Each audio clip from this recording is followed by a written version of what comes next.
গাজাতে বিশেষ করে ত্রাণ সরবরাহ করা বন্ধ করে রেখেছিলেন বেনিয়ামিন নেতানিয়াহু। এখন কিছু কিছু লোকজন যাচ্ছে সেখানে যুক্তরাষ্ট্র এবং ইসরায়েলের পৃষ্ঠপোষকতায় ত্রাণ সেন্টারগুলোতে ত্রাণ আনতে গিয়ে, খাদ্য আনতে গিয়ে অনেকে ইসরায়েলি সেনাদের গুলিতে প্রাণ হারাচ্ছেন।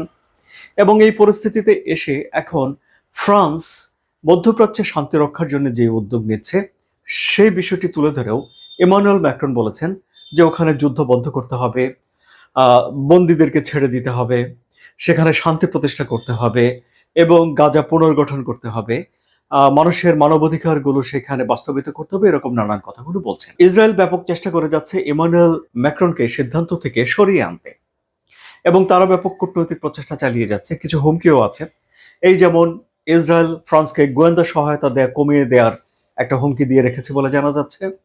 ফলে এখন নানাবিধ বিরোধের মুখে ফ্রান্স সত্যি সত্যি এই সিদ্ধান্তে অটল থাকতে পারবে কিনা সেটি এখন একটা দেখার বিষয়। আপনাদের কি মতামত সুপ্রিয় দর্শক?